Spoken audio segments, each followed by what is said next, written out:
Allahumma salli wa sallim wa barik ala sayyidina Muhammadin wa ala alihi wa ashabihi ajma'in.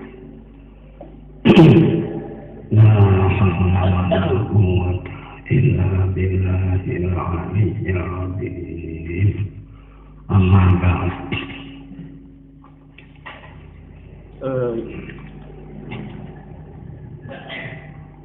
Haram mengenalkan wong adil termasuk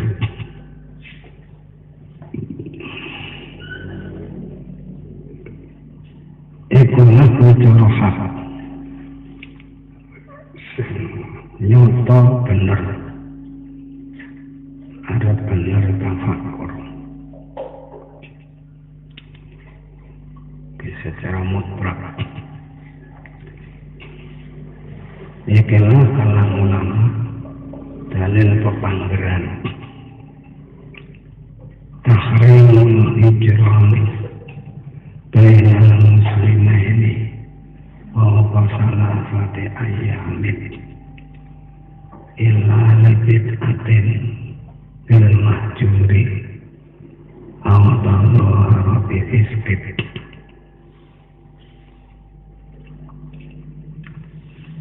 Utawi haram anung-anungan antarane wong Islam loro. Iki diartine adalah wong Islam mau mereka indikaken yang wong adil masyhur. Wong Islam sing dikarepaken dene syariat iku wong adil, artine wong ora ngedel nglakoni dosa. Dalile krana barang kang di ucapake diitlakake dene Gusti Allah lan dene Kanjeng Nabi iki barakaken marang arane wong Islam, wong iman jamane temurune ayat Al-Qur'an lan jamane Kanjeng Nabi lahir. Kanjeng Nabi urip nang donya. Orang dimaknani wong Islam kaya dene setengah saking surah Al-Fatih nggambarake adalah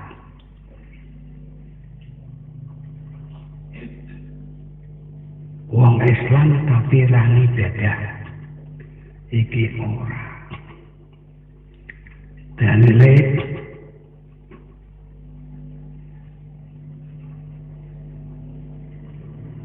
nanggon tafsiran Al-Qur'an wa ala salasatil ladzina khulifu nang surat At-Taubah. Wong telu sing ora melu perjuangan agama Islam yaiku perang Tabuk, yaiku wong telu Ka'ab bin Malik, Hilal bin Umayyah karo Murarah sing dipertelakake nang hadis sahih Kanjeng Nabi. Nang jalan iki Kanjeng Nabi lan para sahabat krana perjalanan jauh perang Tabuk. Nang jalan iki ngasuk oleh Kanjeng Nabi kita kon nanggon hadis sahih imam iki Ka'ab bin Malik ora ketoke calon awake kuat Toryo ketinggalan luwih duwe bondo kok ora melu mangkat perang Tabuk. Ana suwijine sahabat sing jawabi, nggih pancen Ka'ab bin Malik niku wong kafir. Kita Nabi nyegah nuduh marang Ka'ab bin Malik iki munafik. Munafik iki identik zaman Kanjeng Nabi kapan disebutake munafik iku kafir. Ki Kanjeng Nabi nolak. Bahwa sebagian sahabat menjawabi pitangonane Kanjeng Nabi Ka'ab bin Malik kok ora ketok melu perang ki nang opo. Dijawab Ka'ab bin Malik munafik. Ki Kanjeng Nabi bales pengendika bi sama ultas. Elek banget ucapmu ngarani Ka'ab bin Malik kuwi adalah wong munafik, wong kafir.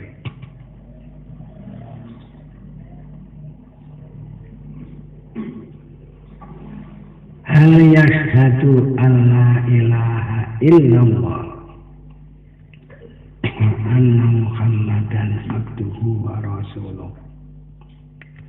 Ana to Ka'ab bin Malik kuwi ora wong Islam sing nang kene klebu adil oleh marifai ngarteni. Sebab yang hadis ini hadis Sahih Muslim Kanjeng Nabi kulikane haram wong anang-anangan wong Islam loro.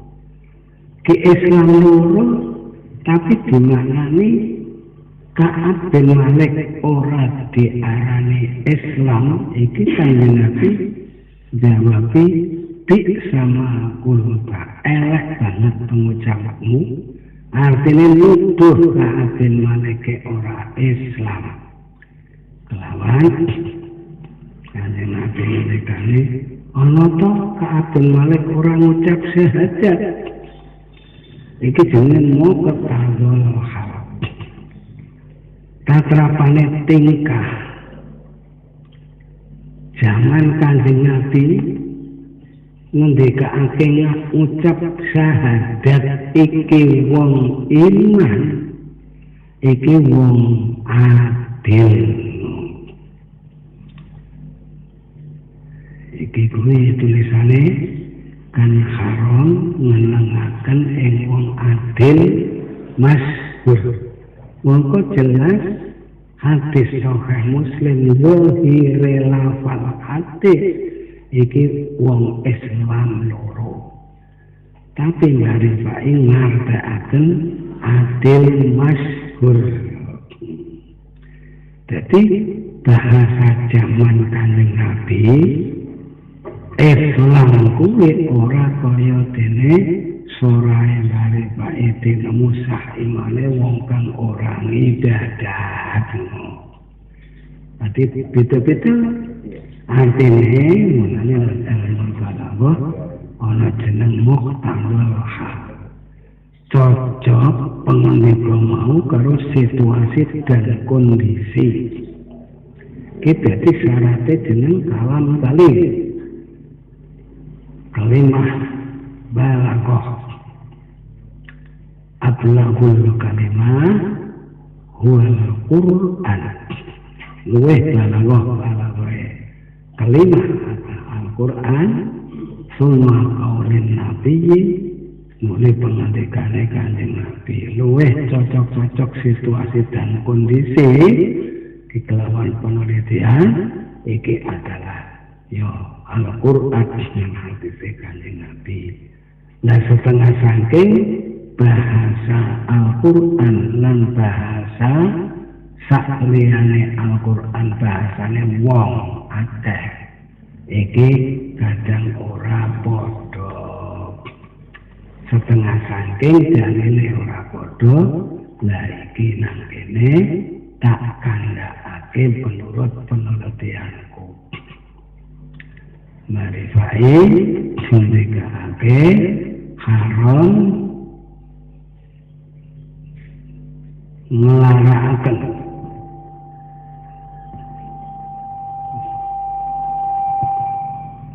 haram nginaaken apa? Ngenangaken wong adil tur masyhur. Maka hadis Sahih Muslim jelas adalah angen-angen wong Islam loro. Iki adalah bainal muslimaini.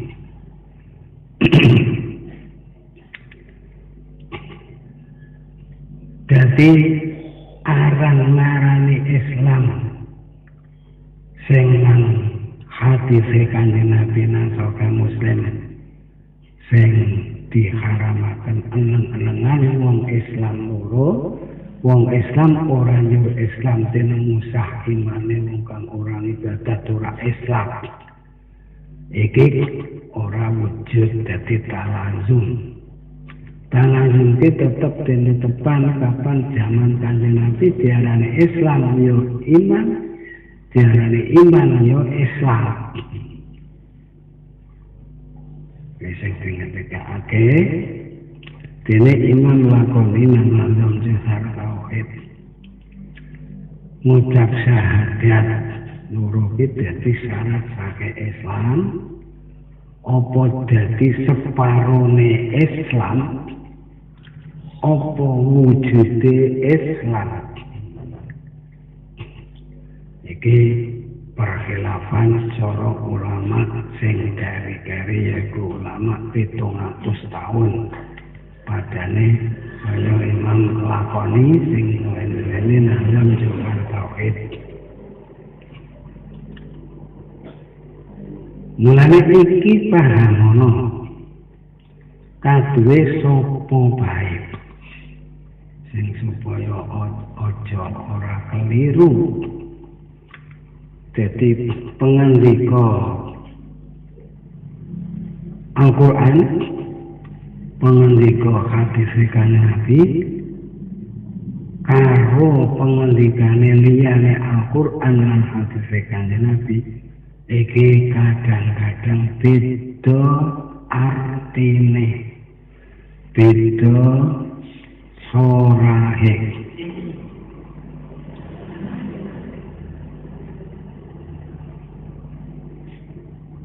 Nah, kuwi sing khabir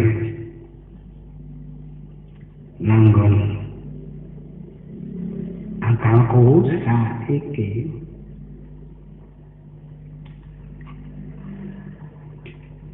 Nabi hadis sahih sing dengahaken nafsiri Al-Quran surat At-Taubah wa ala salasatil ladzina khulifu mudarat ing atase wong telu sing padha ora melu perang Tabuk. Kali perang Tabuk iki adalah jihad fisabilillah menurut penelitian para ulama zaman Kanjeng Nabi. Perang hijrah saka Mekah marang Madinah iki sak dhuwure kewajibane salat 5 waktu. Wajib banget.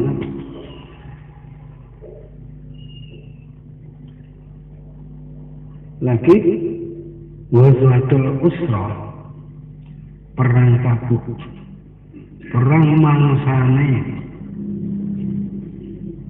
wailan banget wis meh 6 tahun lan ana udan. Wong itu sing ora duwe pangan akeh daripada sing duwe pangan. Namun aku nggambarke yo tahun 1964 piro.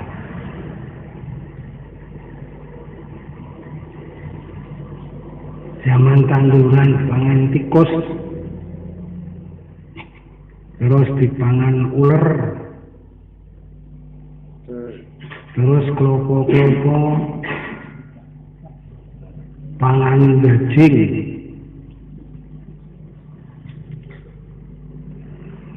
ya sekitar sudah papat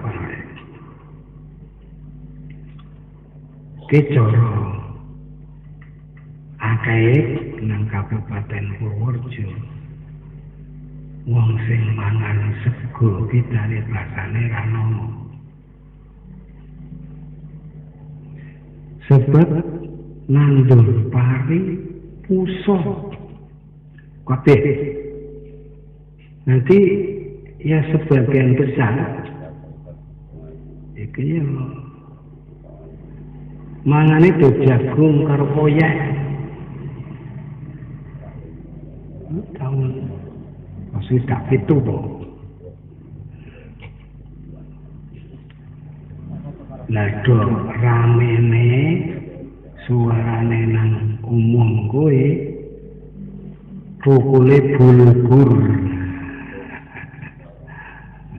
Ramene bulgur. Sampai ya cara gampangnya. Aku yang pondok ya tak jajal.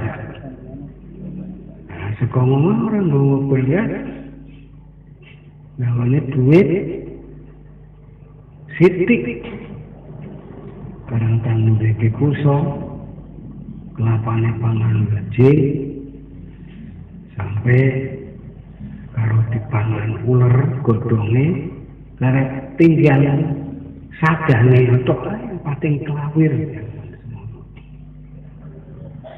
Lah aku rekene ya nyacak apa mangan bulgur main jret. Ini tahun blok swidak songo. Ya aku nang parai diri ini. Lagi rata-rata dorang mangan sego sampai tekan daerah Kediri tak rungokke rata-rata wong sing mangane jagung sebab waktu kowe luwih murah tinimbang beras. Ngomongku yo malah waktu kuwi umume wong kuwi yo ana sing mangan sego beras sithik kuwi bae hasile bruwun genjer ke jaman semono nang sawah rukune genjer parine ludes. Lah kuwi bojone Mbah Rowi nggonku Mbak Ayune Suster Mbak Ayune Sronto karo Mbak Ayana Mak Anik nek bruwun genjer sampai tekan kono grabak pinggir segoro saka Tursino kuwi ya kurang luwih 14 kilo luru genjer. Besok mangkat sawan jam 2 kadang-kadang ya asar kan omah terus diuntini kumbeki didol ring Purworejo mlaku 9 kilo. Nek kowe entuke dhuwit iki njenggo tuku beras entuk sekilo. Luwih sekilo, entuke sekilo beras, sekilo yo dipangan sampe patang dino. Lakaran urune angel. Nah, zaman semono. Lah kuwi aku nang Kediri iki ya aja aku mangan bulgur ki yo paling-paling 22 dino. Lah kuwi main jret wong sing nang omah keluarga ki ora ono mangan sego, mangane jagung. Nilala nandur jagung metu. Tapi sawahe ludes. Ora iso metu parine. Ngonyo dipangan tikus karo dipangan ular.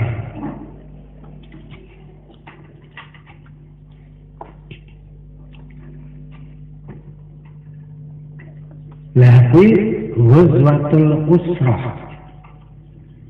sing sithik dicantum nang Al-Qur'an surat At-Taubah. Wa alaf salasatil ladzina khulifu madarat ing antase wong telu kang padha ora melu perang Tabuk. Perang Tabuk disebut Ghazwatul Usrah. Perang sing rekoso banget. Kanjeng Nabi para sahabat setengah saking keterangan 6 tahun nang Madinah lan ana udah. Angko 6 tahun. Nah wingi mulane do seneng-seneng lakone haji kayak apa dua terus nang kono nang Mekah ya udah seneng-seneng ambil di zaman iki kasih pahir karo kasih cabai rawit nang lataran kuah kuduan-duanan kasih matok wah kuduan-duanan lebus kuat deh. Nah zaman sopirin mangkat haji sampai nang Bantesan iki banjir banyune sampai meh tekan sak polo. Ayo tempat pesaen ki nang jero masjid Mekah. Banyune iki jare dadi sopirin.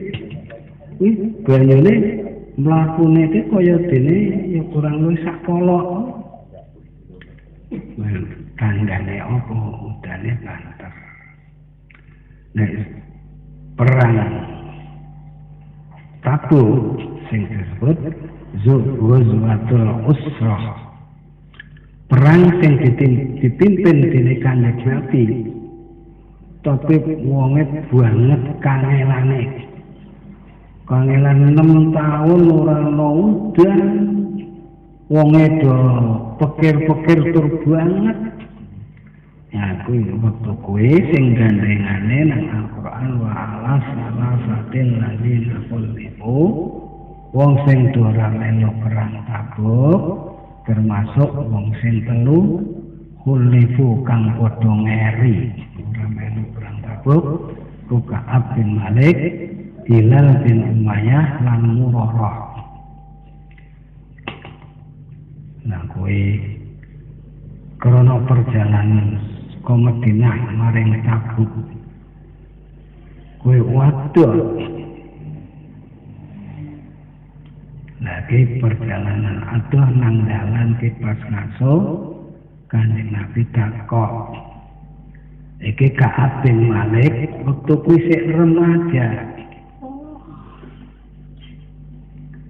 Iki Ka'ab bin Malik kok ora ketok melu mangkat perang Tabuk. Ya cara zahire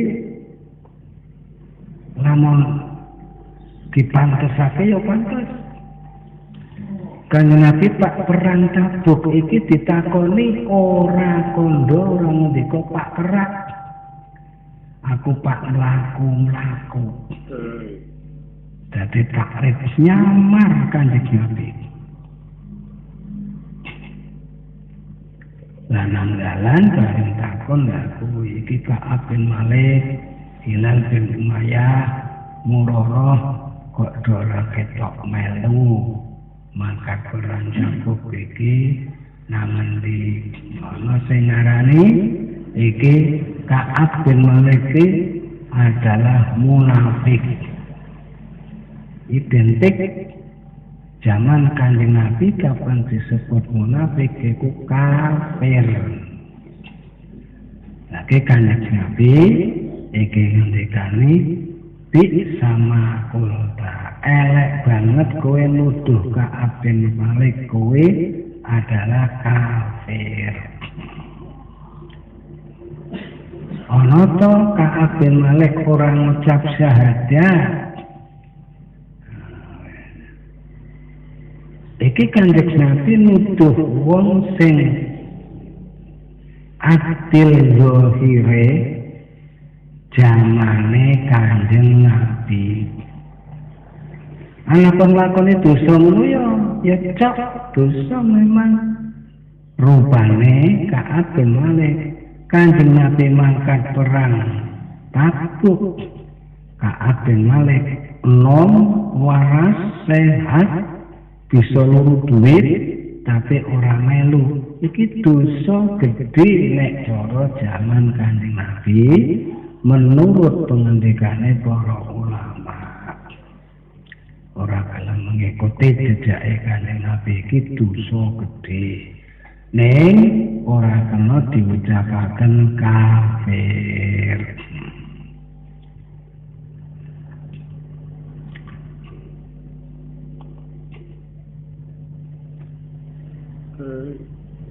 Mulane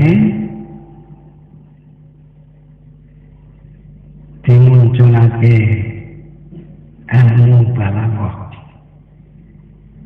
Ilmu ucapan sing bisa tekan titik tujuan terakhir.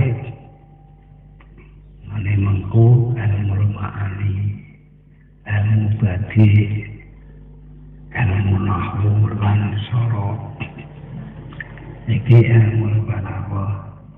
Lah kowe sing setengah saking isine ilmu balaghah kowe muqtadul hal cara saiki. Muqtadul hal iki aku oleh ngadeni bahasa lain cocok situasi dan kondisi. Iki adalah muqtadul hal.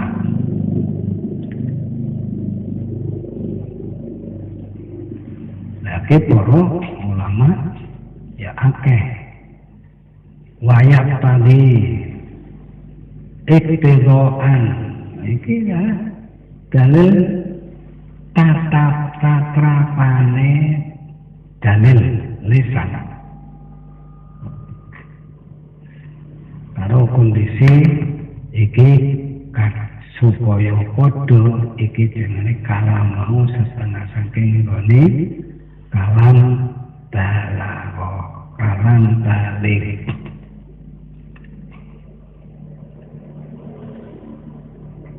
Yang ketiga, kita tahrimul hujrani bainal muslimaini fawqa salasati ayamin. Iki adalah lafale senatan ora kaya kuwi pas kinang hadis sahih Muslim kecuali illa bid'ata bil mahjuri au tazuha gandeng karo hadis sahih Muslim. Nang tangking gandeng hadis sahih Muslim iku tahrimul hujron bainal muslimaini wa salasati ayyamin. Ismono ya hadis sahih nang sahih Muslim. Artinya utawi haram eneng-enengan antarane wong Islam karone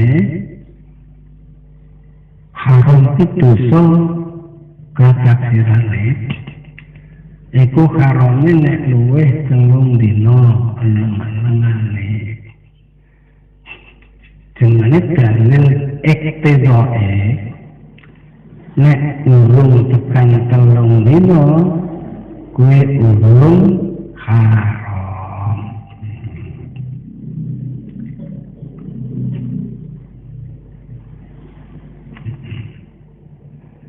Jadi nek wis kok 3 dina iku haram. Nek cara nangkon wae kelebune dosa cilik. Nek delok saka lafal sing dinukil saka syarah iki yo ora diarani dosa cilik.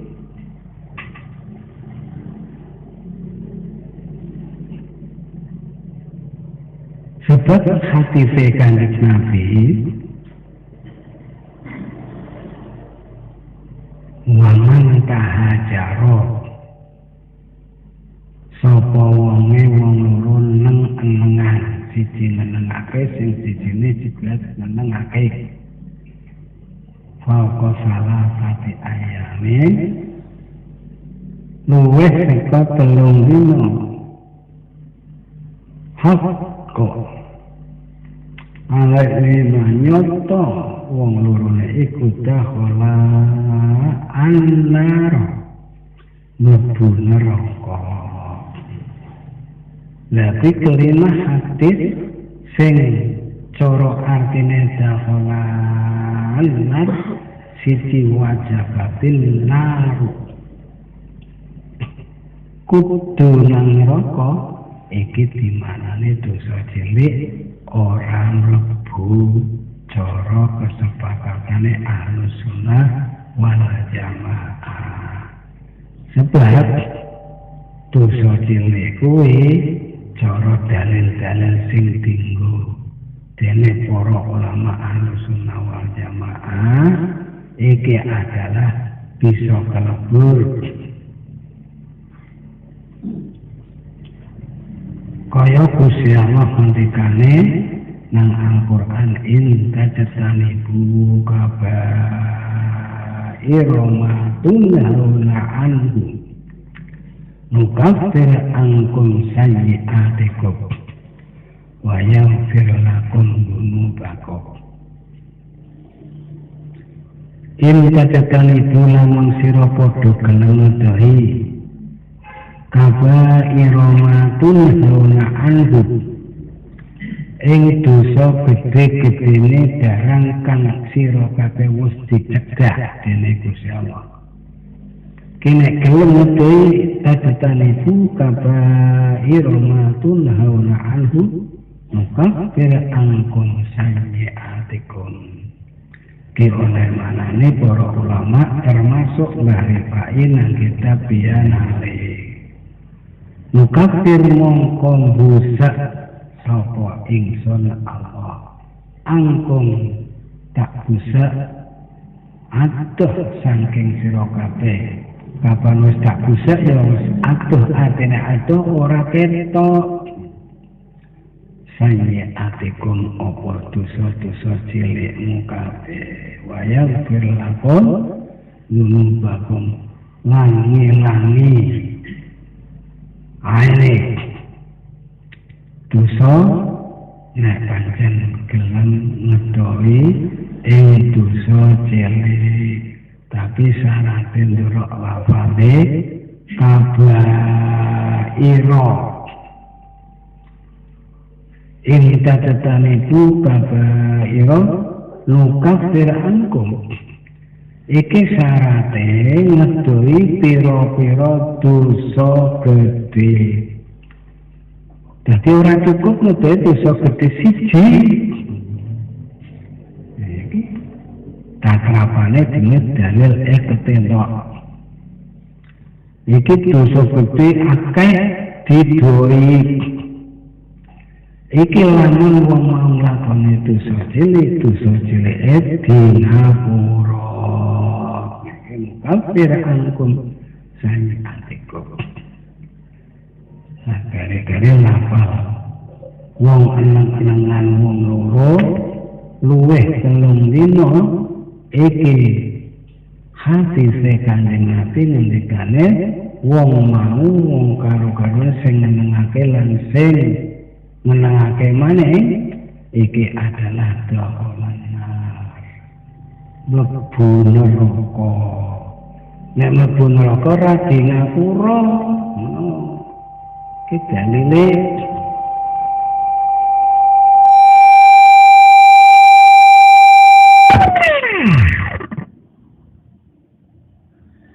dadi mlebu neraka siji pengendika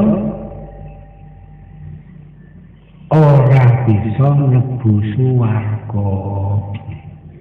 Iki sing nuduhake dosane ora dosa cilik. Sebab nek dosa cilik iki bisa mlebu swarga karena dosa cilike wis dilebur kelawan anane ngedoi dosa gedhe.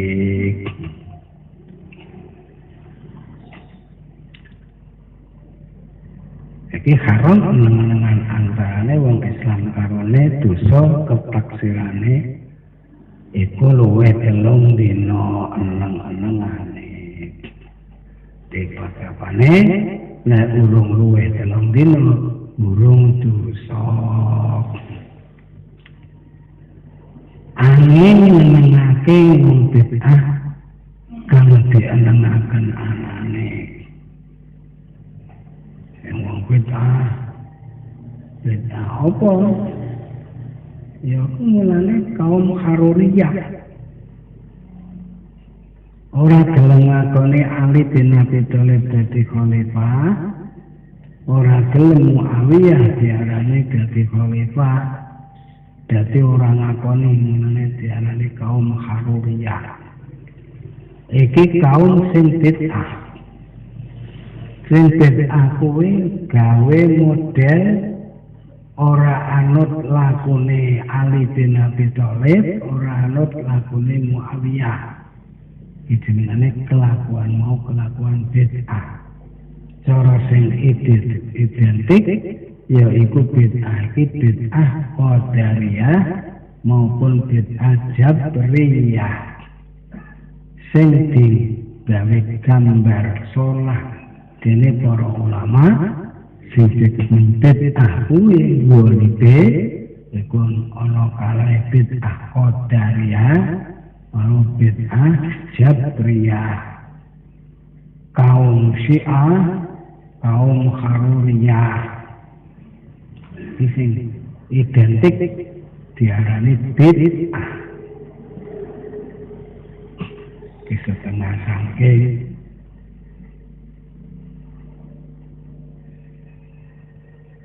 buyute apa putune sahabat Ali iki mukhtalaf nyeritakake suwiji hadis Kanjeng Nabi karena daknane muktakot iki ketempelan muktakot qadariyah. Kejare ulama nanggon bab hadis tajrih karo takdil. Wa kuwi buyute Ali bin Abi Thalib kok keturunane Sayyid Husain apa Sayyid Hasan. Kuwi hadise ora bisa ditampa makbul dene para ulama ahli hadis krana wong mau ketempelan mu'taqad qadariyah.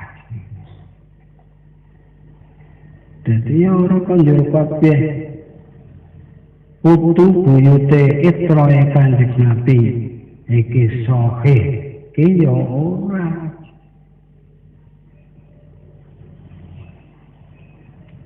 Dadi ya ora sing metu saka mu'taqad ma'ana wa antum. Yaiku sing disebutake Ahlus Sunnah wal Jamaah.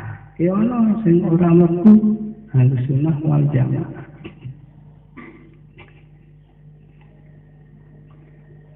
Mulai makanya wong sing mlebu bid'ah. Lah setengah saking gambaran iki nanggon kitab Muwatta sarahe Imam Zarqani.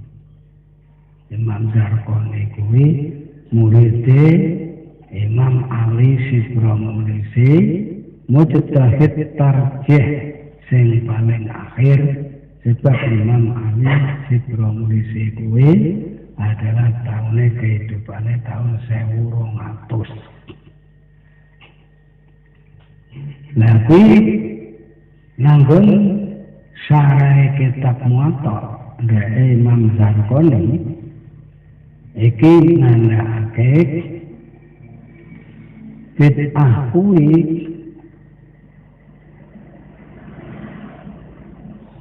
setengah bid'ah kaya dene anake Abdullah bin Umar. Yaiku ngulahi hadise Kanjeng Nabi iki disebutake nang kitab Fathul Bari. Nah, hadise Kanjeng Nabi mazidani ja'iani ursila fi zaribati gonamin kinanggon warepai saelengku kinang kitab Thariqat sing nasar mazidani ja'iani ursila fi zaribati gonamin. Ora nono macan loro, serigala loro sing banget suliye. Dicuke nanggung kandhane wedhus. Ning wedhus mau lafal Kanjeng Nabi oleh nuturake iki goname. Gonam tipos cara bahasa Arab kapan diucapake gonam ke hayawan tapi tertentu hayawane iki nek ora unta ya kebo, nek ora kebo sapi, nek ora sapi wedhus. Wis saliyane kuwi ora iso diucapake lafal gonam. Lah Kanjeng Nabi nanggon hadise kuwi ursila fi zaribati gonamin. Macan utawa serigala loro diculke serigalane to macane ngelih diculke nang jero kandhange wedhus gonam. Iki ora ana sing ngungkuli mangane ing wedhus dibandingake karo mangane kuwi macan sing ngelih banget diculke nang jerone kandhang wedhus. Iki Kanjeng Nabi ngendikane fi zaribati gonamin. Lanjut anake Abdullah bin Umar iki ngucapne ora fi zaribati gonamin tapi fi zaribati syaten. Senajan ke lafal artine iki padha. Mung siji lafale gonam kuwi umum bisa diarteni unta, kebo, sapi, wedhus. Lah nek sak jerone lafal gonam iki diwengkukan badal tasmin yaiku adalah sate. Dia anaknya Abdullah bin Umar Mendekati hadise saka Kanjeng Nabi Ghazali Pati Amin iki ngucapi Ghazali Pati Satin.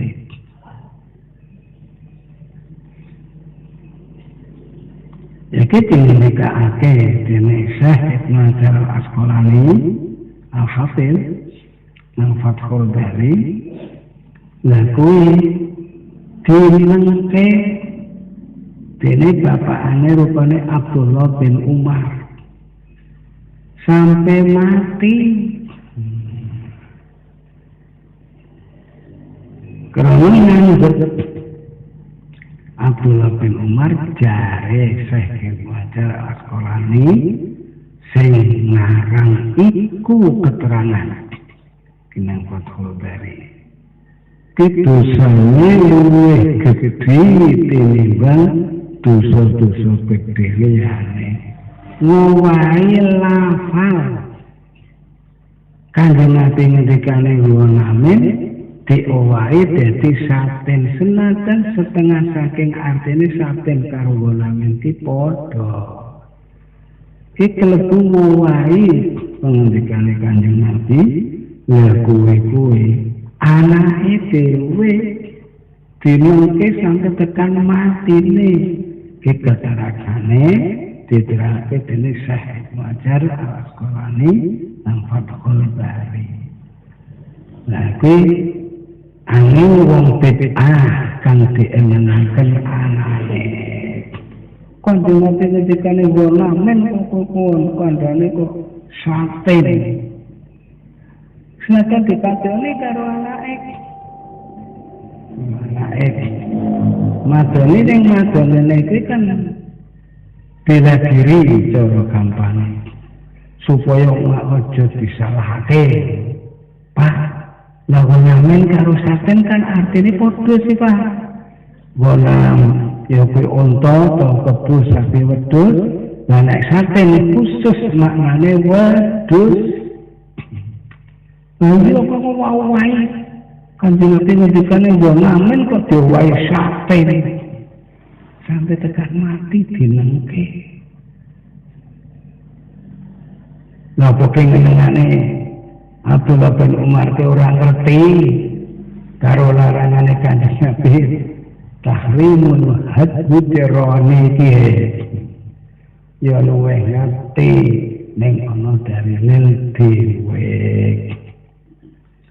Mulai menangake anaknya sampai mati karena gum dingertani taubate ngowahi lafal hadis Kanjeng Nabi Ghazali Pati Wonamen diwahi Ghazali Pati Satin. Kita tidak bid'ah kang dienengaken anane iku ora kelebu dosa. Atau wong kebahir pasik dosa agung tur ora kena diarep tobaté.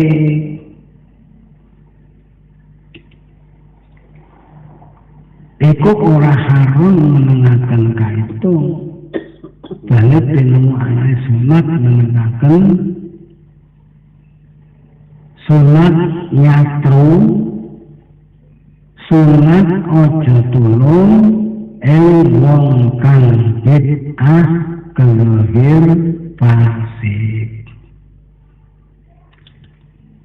Wajib dari haram majlis mulanya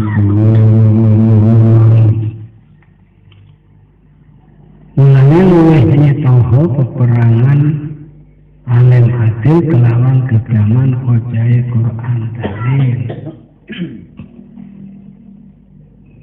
Mulanya nanggon surat Al-Taubah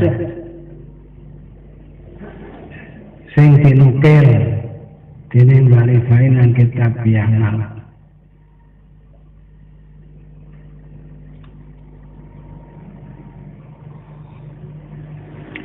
Jahidul kuffaro bisayfi. Bisayfi tafsirane Imam Jalaluddin Al-Mahalli karo Imam Suyuti nang tafsir Jalalain. Jahidul kuffaro Nang Al-Qur'an surat At-Taubah ini jahidil kufara wal munafiqina.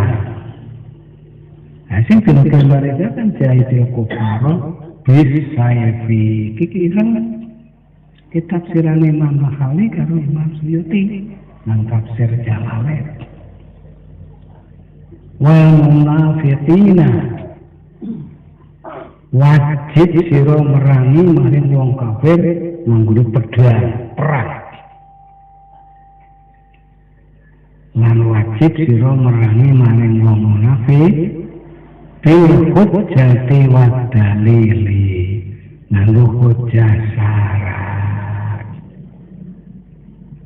Iki wong sing kaya fasik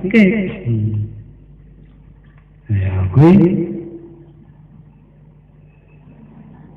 jahid wajahilhum billati hiya ahsan.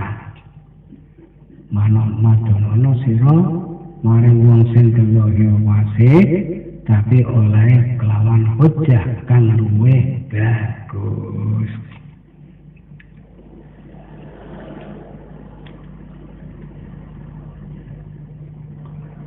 Luwih itu peperangan alim hasil kelawan kekembang hujjah Quran dalil melawan nyatru alim fasik hasil kang bodo alim fasik mau kang bodo ngapola maring wong zalim mintel ngene yo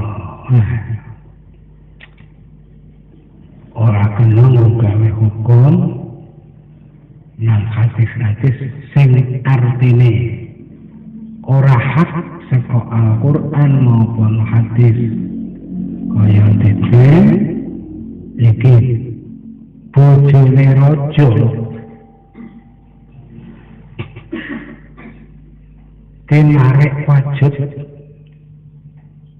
wakeh nuli gawe bangun dalan maring Mekah saka Baghdad Lampu. Nek cara saiki pirang triliun. Baghdad maring Riyadh ibu kota Saudi Arabia iki pirang ewu kilometer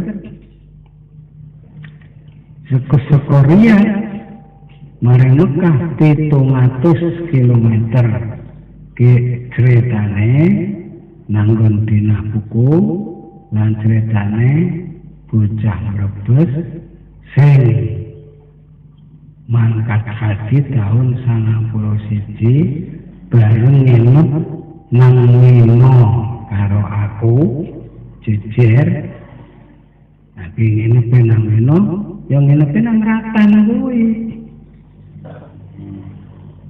Nabi omong-omongan Nabi bahwa danane diangkat ke haji karo bose tapi mung 4 dino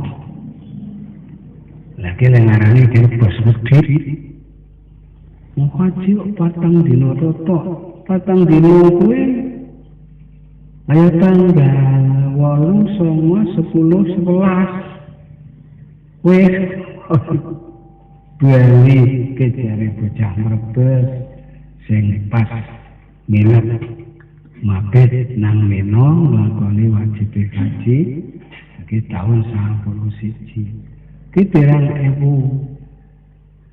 pirang kilometer saka Riyadh maring Mina iki kurang lebih 700 kilometer atoe.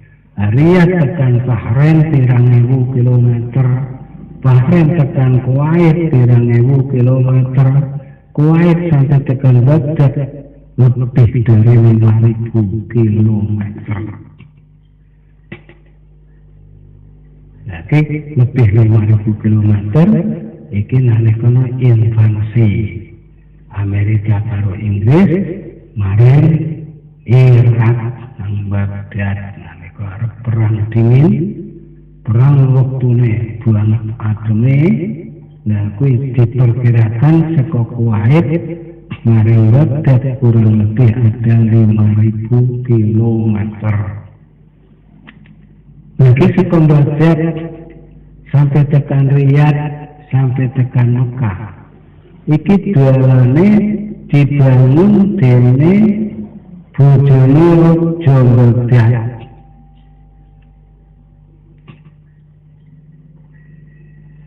Nah, para Suez, bojone Raja Baghdad, sapa arane? Klalen aku. Ya bojo lanang iki Harun Rasyid kuwi. Nah, ki bareng mati dimpekke dene suwiji kiai gedhe. Ketemu karo bojone Harun Rasyid kuwi. Si Pulana, sampean kan wis mati sih yo. Iki yo nanggung ngimpen si urip. Yo lha kuwi nanggon matimu kuwi priye? Kuwi nang ngersane Gusti Allah. Alhamdulillah aku di ngapura dosaku lan di buki kawelasane Gusti Allah, aku manggon nang swarga. Lah sebab apa manggon nang swarga? Ya kuwi aku ning ngrekake dhuwit mau karo oleh aku le kondo. Dhuwit pajak sing ditarik dening Raja Harun Rasyid iki duwite ora tak ngrusak kethet gawe ora.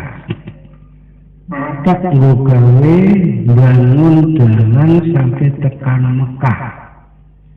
Swak enteke duit mau. Aku mung nglakokake nasarake duit oleh nyaluke kelawan paksa. Mau aku kondo kanggo apa? Nganggo pajak. Duit pajak iki tak gunake bangun dalan wong sing marang Mekah, khususnya wong sing do haji. Yaitu Gusti Allah yo kersa ngapura aku di lebokake nang swarga. Tapi sakwise aku dipitrani karo malaikat sing karo aku. Bojone Raja Harun Rasyid.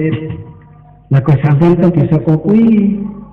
Lah iya, aku senadyan lakoke duit kang pajak, njaluk kelampakaken dolim.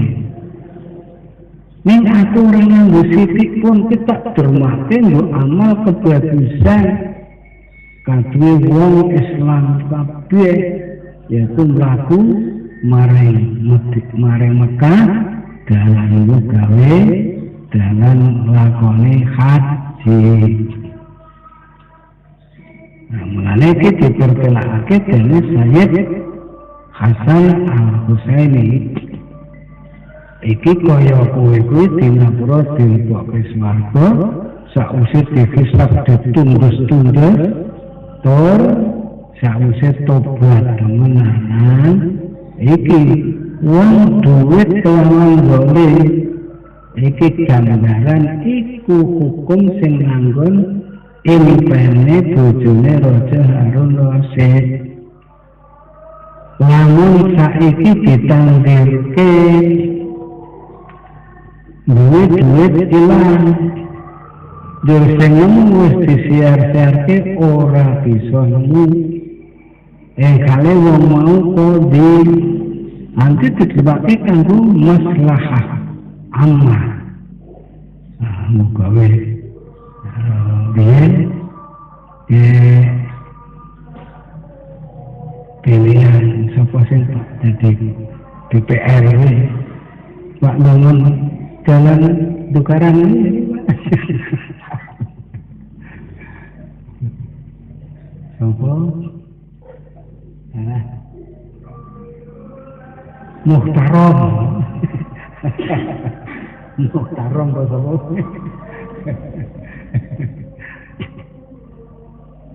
Nah, iya. Lagi duit upamane sing didermakake kaya kuwi duwite duit saka haram setengah saking nek jare iki sing ngendikake Pak Kyai Ibrahim ngaji nang Fathul Mu'in kuwi duit pajak iki wis haram Mas. Lalu kuwi junjang-junjang barang narik iki njur priye. Nulungi haram. Ya nek sekarang junjang banyak orang ngerti. Kayak sing tak kandhake karo Rosalin ya kuwi nek ana wong nikahan kudu bayar 500.000 ditakoke iki duwite opo. Iki apa nanggonku takok karo Pandi aku ora ngerti. Takoke karo Subhan padha-padha pengono ora ngerti. Aku ini karo Rosalin nang dono anang ranjon kaya kulino. Ini yudodo tak sampai. Ya udah takoknya dia. Nikahane bisa po? Adine tuh Khalid untuk anak Sofyan ini. Ya kae tatakoknya karo Rosalin. Pilih mau janjiane mengko jam semene iki pengulune Pak Teko. Lah saiki wis wong wis do gelisah. Priye mbuyu datang. Kondo ya ora, kondo ora ya ora. Pokoke anut aturane atasane. Ini tak kandhake nang kon kusen. Nah pokoknya kan anut aturane atasane dene ndure yo mbuh kok ngopo wae. Lah ya kuwi paling-paling kancane ya kuwi nulungi ing kamu awal ismi wal udwat. Nek coba kuse sing ditingine kelan tobat bojone Raja Rurusit kuwi duit sing haram golek memaksa karo rakyat tapi didermake nggo gawe bangun dalan saka Baghdad maring Mekah dalane wong haji iki barang bagus. Lah kuwi dadi sebab bojone Raja Rurusit nanggon impetine iki dilebokake swarga tapi sakwise tobat lan nakepeki marang rukun syarat tobat sarta didermakake kanggo kebagusan. Lah ganjarane sing nampa wong sing duwe. Namun aku ngrakoke krana nanggon kebagusan, aku dosane di ngapura tapi tak dingine kelawan tobat. Namun tobat apa ora? Lah kuwi sing ngerti awake dhewe.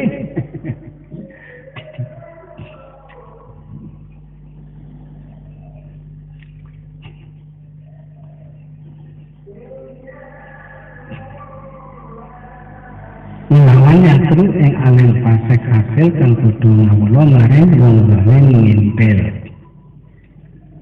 Ojo pisan alim adil arep mundur nglune bener nyatru ing wong munafik kufur. Perangan lan kedaman Quran luhur lawan ing alim fasik ala ngelantur. Wis wajibe alim adil melawan perang wallahu bila taufik walhamdulillah rabbil alamin. Subhanallah wa bihamdika asyhadu an la ilaha illa anta astaghfiruka wa atubu ilaik. Allahumma sholli wa sallim ala rasulika Muhammadin wa ala alihi wa sahbihi.